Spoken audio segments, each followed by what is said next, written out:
background saya kan tadi sudah, artinya dari STM, kemudian di biologi, kemudian saya di bank dan menjadi petani saat ini. Menurut saya sayuran organik itu sayuran produk yang nantinya akan dibutuhkan masa depan lah itu ya. Ya, artinya masa depan. Selain itu pangan itu sendiri yang memang akan tetap everlasting gitu loh.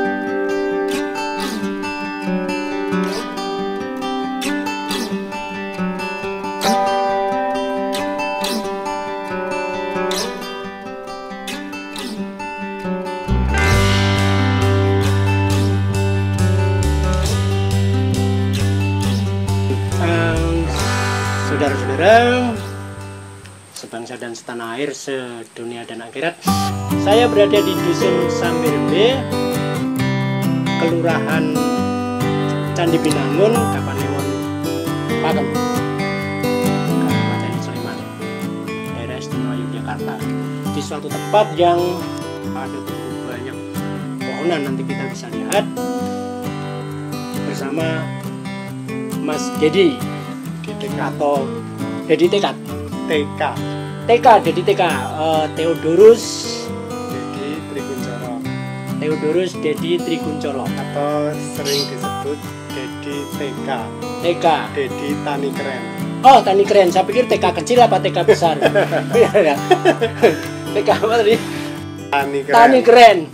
Emang keren karena karena beliau ini dulunya bankir nih. Bankir itu yang punya bank. terus banting setir jadi petani gitu loh. Umur sampean berapa sih? Maaf nanya umur. Untuk sekarang 3738. 3738 loh, punya 2 umur. Ya, mengarah ke 38 ya. Mengarah ke 38. Dia masih muda ya kalau dalam kriteria UNESCO 37 sebelum 40 itu masih sangat muda. 40-60 itu masih muda ya, tenang saja. Dia jadi petani dulunya bankir. Nah itu kan saya nggak ngerti, saya apa mengalami peristiwa apa kok tiba-tiba banting setir. Sebenarnya ceritanya cukup panjang ya, panjang. Lika-liku yang saya hadapi, kemudian saya memutuskan menjadi petani dan sampai saat ini saya menjadi petani. Itu awal mula adalah ya simpel aja sih, dari hobi gitu. Oh, dari hobi. Dari hobi saja sebenarnya, cuma hobi, seneng aja nanem-nanem. Oh, bukan keluarga petani? Ya bapak saya sih guru. Bapaknya profesinya guru. Cuma ya memang di rumah seneng hobi dengan pertanian gitu, sama gitu. Ya. Tapi pertanian di ini ya, di sekitaran rumah gitu. Sekitaran rumah. Ya. Gitu. Dan dari situ kemudian ada kejenuhan saya kerja di bank. Nah itu. Ada kejenuhan. Jenuh ngitung duit atau antara yang dihitung dengan yang ada di kantong beda? Ya biasanya kayak gitu ya. Kayak gitu. Ya cuma karena mungkin ya berbeda lah, artinya mungkin auranya itu semacam kerja di bank sih ya, menurut saya juga tidak jelek-jelek amat gitu loh. Bisa dikatakan saya kerja di bank juga bagus prestasinya seperti itu. Ya. Namun kata hati berbicara lain. Wow, gitu. Kata hati. Artinya ada sesuatu yang ingin menggerakkan saya, ya kalau bisa kita lebih berguna lagi gitu loh. Nah memang kerja di bank saya memberikan mencoba untuk membantu juga UMKM untuk bagaimana manajemen keuangan seperti itu. Nah saya di bank berapa lama? Saya hampir 7 tahun, 6 sampai 7 tahun. 6-7 tahun. 6-7 tahun itu kan sebetulnya karirnya akan menjadi bankir senior. Ya, sebentar bisa lagi dibilang seperti itu. Sudah punya pengalaman lah. Jadi kalau misalnya saya mau meniti karir juga 7 tahun itu di satu bank atau gimana? Saya di BUMN, Bank BUMN itu 4 tahun, kemudian di bank daerah itu. Oh, berpindah? Ya, pindah. Ya sebenarnya waktu itu memutuskan, ya ada sih sempat diumumkan bahwa saya mau diangkat gitu menjadi tetap. Waktu itu kan malah belum tetap saya memang. Oh gitu. Karena mungkin berprestasi ya. Tapi ya mungkin belum jodoh juga. Akhirnya saya memutuskan untuk saya berpikir kalau misalnya saya tetap di bank dan menjadi bankir kan saya otomatis rutinitas kerja kantoran seperti itu ya keren memang gitu, tapi keren dalam arti saya itu keren yang benar-benar bisa memberikan manfaat lebih banyak lagi untuk masyarakat. Bank itu hanya bermanfaat untuk yang punya uang. Juga sih. Tapi kan pengertian saya adalah siapa sih yang mau kita bantu. Nah, saya melihat adalah di sini petani gitu loh. Petani itu tidak bankable gitu loh. Tidak bankable. Nah, artinya banyak petani itu untuk akses perbankan itu sulit gitu loh. Nah, ini kan pasti timbul pertanyaan besar. Nah, kenapa gitu loh? Padahal kita kan negara agraris ini. Loh, sampean kan kalau di bank kan bisa menolong petani ta? Benar gitu, tapi saya ingin membuktikan apa memang benar sih sebagai petani itu tidak bisa bankable gitu loh. Nah, saya ingin membuktikan bahwa menjadi petani juga bankable juga sebetulnya gitu kan. Nah, sampean sekolah di perbankan atau gimana? Untuk latar belakang pendidikan saya itu cukup unik sebenarnya ya, dari STM mesin waktu itu, kemudian saya STM mesin di mana, di Jogja atau sampean di Jogja? Di Jogja. Saya asli dari Lampung memang. Lampung. Lulus SMP, kemudian ke STM di Jogja. Kemudian saya kuliahnya di biologi. Oke. Nah, karena dulu biologi? Iya, di biologi Atmajaya. Di Atmajaya. Ya. Nah, waktu itu memang kegiatan waktu pas di kampus di kuliah itu kebanyakan adalah diver gitu loh, menjadi penyelam. Oh, gitu. Nah, saya lebih tertarik dengan dunia laut waktu itu. Jadi biologi kelautan, atau apa? Ya, biologi lingkungan arahnya biologi lingkungan. Waktu itu kan memang penjurusannya prodinya adalah biologi lingkungan waktu pas di Atmajaya. Nah, di sini waktu pas saya di akhir-akhir kuliah juga saya sudah berusaha untuk di perikanan gitu loh. Saya dari 2007 sampai 2010 itu mencoba belajar tentang pelihara ikan gitu. Itu tapi di darat sebenarnya. Sudah kerja di bank belum? Belum ya. Ya. Waktu itu masih kuliah bahkan. Masih kuliah. Saya coba-coba ya pelihara ikan gitu. Di Babarsari juga di dekat kampus. Waktu itu dekat kos, saya masih kos gitu. Ya. Sebelum lulus itu kan saya sudah itu ya, intinya sudah mempunyai jiwa entrepreneur lah bisa dibilang. Karena saat ini kan sedikit sekali para lulusan itu mampu untuk menciptakan lapangan pekerjaan. Tapi ya memang benar kita harus cari pengalaman dulu gitu. Kita jangan terlalu idealis juga langsung dari institusi pendidikan atau dari akademik kita langsung wirausaha. Ada yang seperti itu juga ada. Namun kita juga perlu bagaimana itu kita membuat sebuah perusahaan gitu. Semakin banyak karyawan yang kita bisa pekerjakan. Itu setidaknya pikiran atau idealisme habis lulus itu ya. Ya. Tapi kenyataannya sampean ke bank. Itu prosesnya seperti itu. Jadi waktu pas saya di perikanan itu juga sebenarnya sudah bagus ya, walaupun ya pasti namanya usaha. Ini perikanan itu bukan hobi ya. Bukan hobi, saya sudah usaha sebenarnya. Sudah usaha ya. Ya. Artinya ada outputnya, ada produknya ya, dijual. Betul. Itu cukup banyak dulu, untuk penghasilan juga bisa 2 kali atau 3 kali UMR waktu itu. Nah, maaf Mas, perikanan apa nih? Jadi dulu ikanan air deras sih, kayak misalnya jadi nila. Jadi punya lahan? Sewa. Iya, sewa di dekat kos saya. Tapi bisa sewa. Dia kos dia gitu. Sewa. Nah, waktu itu 2010 erupsi Merapi. Oke. Nah, kolam saya kan kena dampak itu di daerah Babarsari ya. Selokan itu waktu itu sempat putus sehingga hampir berapa bulan ini akhirnya saya istilahnya oper kontrak lah.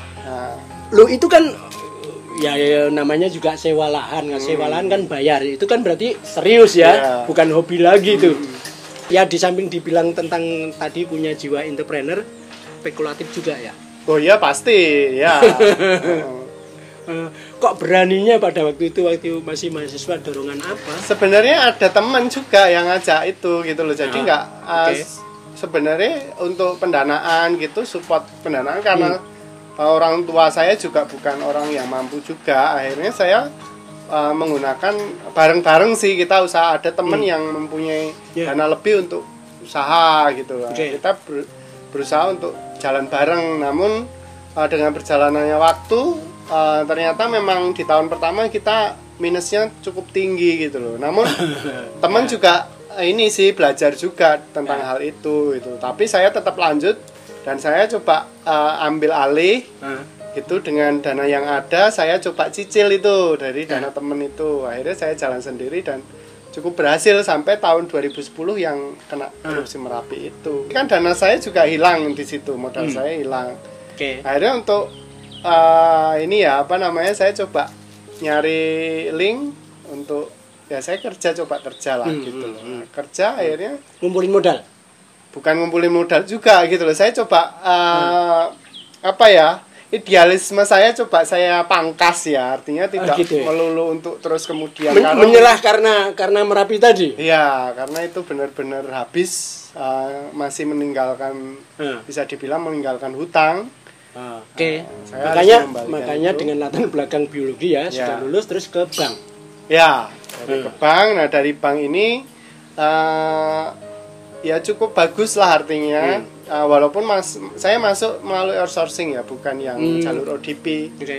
Itu dan saya di mikro untuk kredit, bagian kredit, marketing kredit. Nah, dari situ saya ketemu nih para pengusaha-pengusaha UMKM. Nah, dari situ saya belajar juga, oh seperti ini. Kalau memang untuk trading, untuk jualan sih banyak yang berhasil. Namun ada satu yang menjadi kemirisan saya, artinya menjadi kayak semacam kok petani itu enggak ini gitu loh. Artinya, Anda ke bagian khusus UMKM atau? Iya, memang ke usaha gitu. Ketemu dengan beberapa oknum petani atau apa gitu ya? Ya, bisa dibilang seperti itu. Banyak di situ yang terjadi interaksi. Ya, artinya saya membayangkan bahwa kita itu tanahnya sangat subur. Ya, dari cerita-cerita banyak orang bahwa kita itu negara agraris. Dan, tapi anehnya, kenapa petani-petani ini di bawah sejahtera bisa dibilang? Nah, itu apalagi padahal tongkat dan kayu. Nah, itu kan lagu lama. Lagu lama. Sekarang itu walaupun tanaman aja kalau nggak dirawat juga tidak panen. Nah, seperti itu. Nah, ada yang dirawat pun juga kemarin Mas Dedi ini beberapa tanamannya rusak karena apa? Ya ini angin sih nih di sini udah kena hampir 3 kali kena angin. Jadi gitu. Ada force major juga. Jadi di pertanian nggak cuma kita risikonya itu luar biasa banyak memang. Saya terjun menjadi petani ingin membuktikan itu bahwa memang menjadi petani itu ya ternyata tidak mudah. Sehingga anak-anak muda itu juga ya regenerasi kayak semacam terputus gitu loh. Nah, ini semacam kayak dorongan saya terjun ke pertanian itu agar saya memberikan ini gambaran lah, menjadi petani juga bisa sejahtera, menjadi petani juga bisa keren. Nah, anak-anak muda itu kan menginginkan hal yang seperti itu. Nah, kemudian sebutannya adalah DDTK. Sebelum jauh ke DDTK itu Tani Keren. Tani Keren. Dedi Trikuncoro itu kan Trikuncoro dari Tani Keren.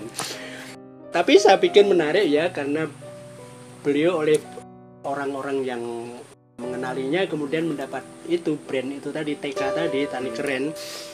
Karena ketika waktu di bank beliau menghadapi banyak para petani gitu yang dibilangnya perbankan sendiri juga punya problem ini, menilai bahwa pertanian itu tidak bankable dari istilahnya ya. Nah, problemnya apa? Penasarannya beliau ini yang membuat kemudian malah justru masuk ke dunia pertanian sendiri. Langsung apa sih sebetulnya persoalan pertanian kita itu atau problem pertanian kita itu?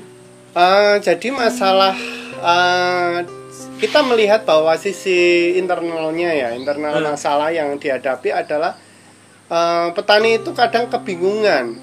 Ya, mau nanam apa gitu bingung. Jadi yang diharapkan adalah market driven, tapi market driven pun market ini sudah dikuasai bukan oleh petani. Nah, petani memang harus kita bersatu lah, artinya bersatu di sini membuat semacam koperasi ataupun Ya apalah, kita jangan terus kemudian apa-apa pemerintah. Kita tuh kan sebenarnya petani punya kehendak bebas gitu loh. Ya, bayangkan kalau petani bersatu dan nggak mau nanem, orang-orang kota mau makan apa? Ya. Nah, kita semua itu kan. Tapi rasa persatuan itu susah didapat ya? Ya pasti, karena ya kita melihat bahwa petani yang ada saat ini adalah petani-petani yang mungkin bisa dibilang ya apa ya, udah usianya udah sepuh ya, udah senior gitu. Petani konvensional gitu ya. Nah, petani konvensional. TK itu bisa tani konvensional loh. Nah itu, tapi saya arahnya ke petani keren. Beliau bukan konvensional.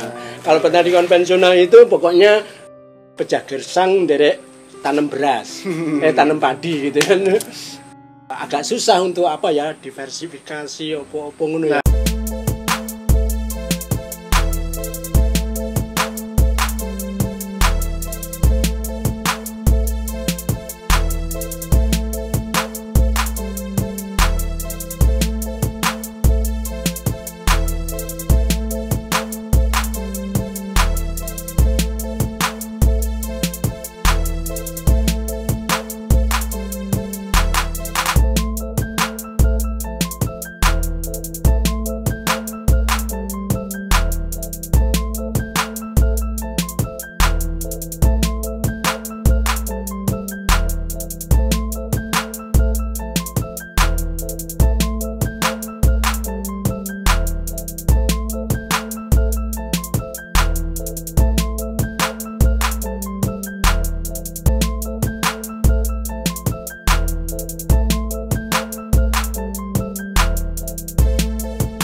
Ya memang kita harus memilih sih. Bisa kita memang punya lahan di kawasan yang mayoritas cocok padi, ya kita ikut padi. Tapi padi yang seperti apa kan, seperti itu. Kita harus mempunyai. Kita punya data nggak sih, Mas? Sorry, soal ini tanah di sini, wilayah sini cocok untuk ini itu dan sebagainya. Pasti ada. Saya yakin itu pasti ada. Nah, bagaimana data itu kan harusnya diolah, diinformasikan ke masyarakat. Itu yang tidak terjadi. Ya, saya melihatnya itu belum ini ya, efeknya belum begitu banyak. Lagian kalau misalnya kita mau menurunkan HPP, kita contoh di pangan ya, karena memang kita bedakan namanya pertanian kan, menurut saya itu kita bergerak di pangan atau horti atau perkebunan gitu kan. Nah, kalau saya sendiri memilih untuk horti. Kenapa horti? Saya nggak punya lahan menjadi petani.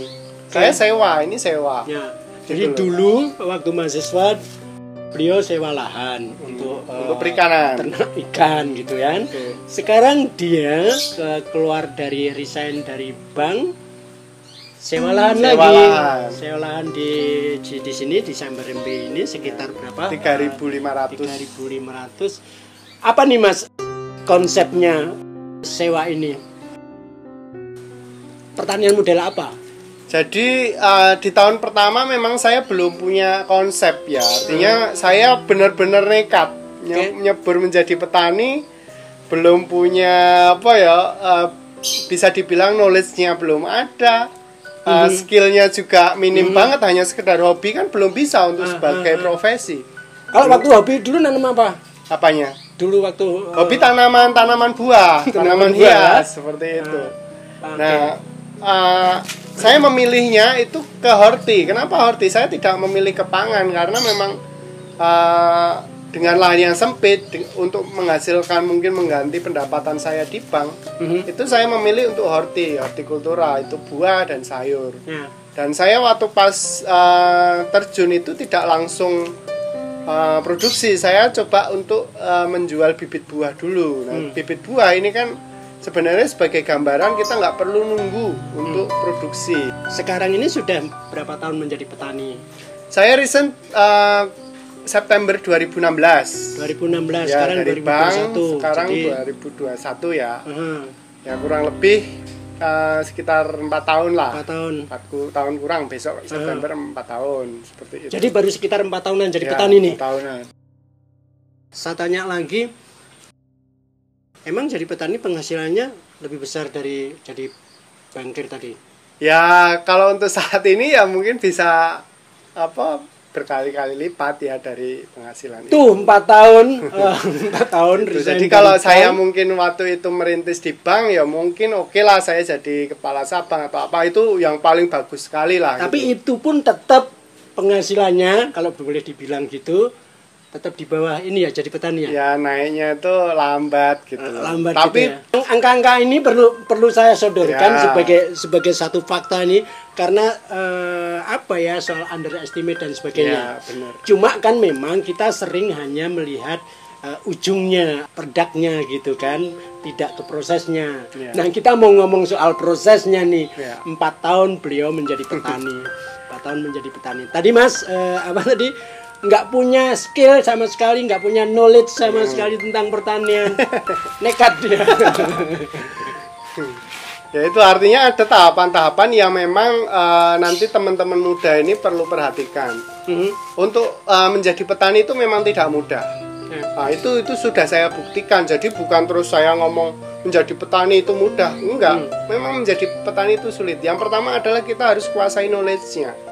Pengetahuan tentang petani itu apa sih gitu loh. Nah kemudian kita juga harus melakukan hal-hal yang tidak bisa menjadi bisa atau menjadi skillful dalam hal pertanian. Nah seperti itu. Yang ketiga, attitude kita tentang bagaimana menjaga kedisiplinan kita, jujur terhadap diri kita dan orang lain.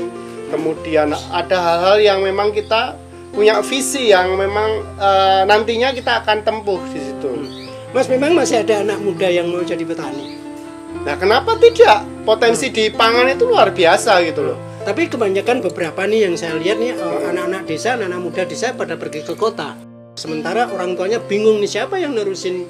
Betul, karena apa? Gambaran petani saat ini adalah yang nampak mereka itu ya bapaknya mungkin atau orang tuanya yang bisa dibilang bisa jadi kurang sejahtera atau berpanas-panasan, padi tapi jual beli padi ya.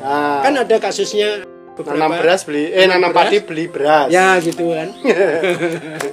Itu jadi untuk anak-anak muda kita harus membuka mindset gitu loh. Kita menjadi petani itu nggak cuma dari hasil pertaniannya saja gitu. Bagaimana kebun ini juga tidak hanya hasilnya dari produk pertanian aja. Saya bisa menjual knowledge saya, pengetahuan saya, kegagalan saya. Itu untuk ya istilah memberikan pencerahan kepada orang-orang. Dan kadang itu institusi pendidikan maupun yang lain itu juga minta saran seperti ini berangkat dari konsep ya Mas? Iya, berasal dari konsep dulu. Cuma waktu pas awal saya nyerdun ke petani kan nggak punya konsep. Learning by doing gitu ya. Itu proses berapa lama waktu itu? Nah, saya ceritakan lah proses perjalanan saya. Di tahun pertama itu memang saya mencari banyak bisa dibilang teman. Nah, saya dengan banyak berkomunitas di sini. Ya, salah satunya yang yang banyak memberikan bisa dibilang memberikan support untuk saya itu komunitas Sinau Bareng namanya. Komunitas Sinau Bareng. Ini siapa ini Mas? Komunitas Sinau Bareng ini siapa ini? Komunitas Sinau Bareng sebenarnya waktu dulu itu lahirnya di Semarang. Ada temen yang membuat sebenarnya hanya untuk komunikasi internal. Ini sistemnya apa? Online, offline? Online saja. Namun waktu pas itu saya bawa ke Jogja dan saya coba saya ambil manfaatnya gitu loh dengan sistem seperti itu. Ini dan sinau macam-macam. Sinau macam-macam. Sinau bisnis ya arahnya malah jadi sinau bisnis gitu. Tapi kita juga bisa sinau belajar kesehatan, bisa belajar budaya, bisa belajar apapun gitu. Nah, dari situ saya mendapatkan frame-frame banyak sekali lah bagaimana nantinya itu kita menjadi petani harus punya tema, punya konsep yang jelas, punya visi yang kuat. Nah, seperti itu. Nah, sehingga di tahun kedua itu saya sewa ini.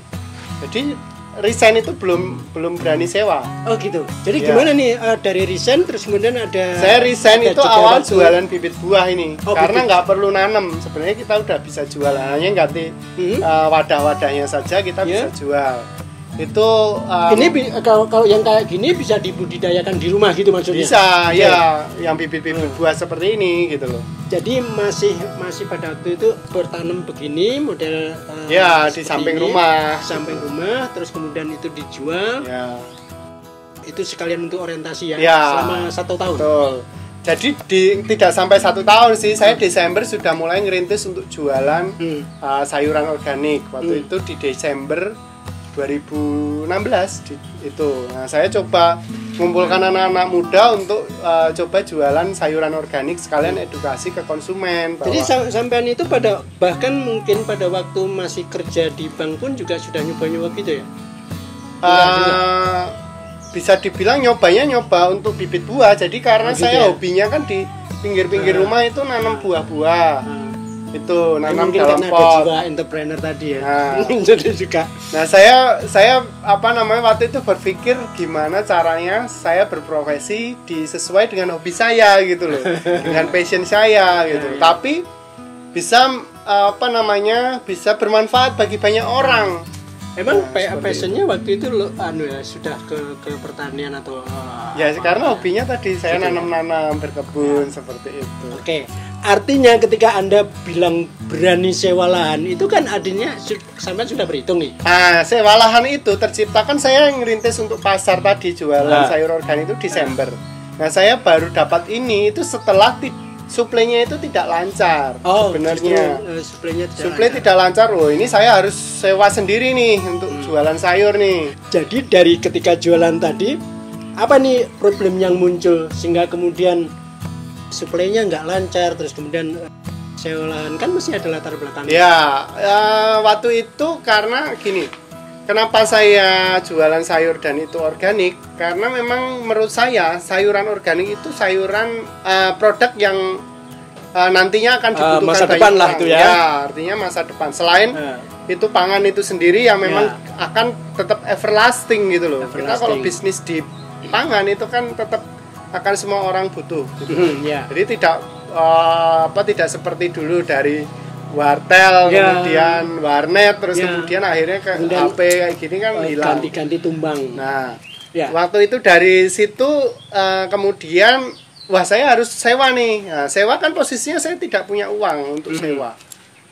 Nah, akhirnya saya crowdfunding lah. Saya cari dana-dana ke teman-teman, tapi dengan orientasi memang tidak profit oriented karena saya tahu bahwa resikonya cukup luar biasa. Namun sebenarnya banyak petani itu harus butuh contoh gitu loh. Crowdfundingnya itu lebih ke teman-teman ya? Iya, ke teman-teman dulu. Karena ini ada bukan pure bisnis. Ya, benar. Waktu itu belum. Karena saya tahu pasti resiko di pertanian itu luar biasa. Namun kegagalan pasti akan.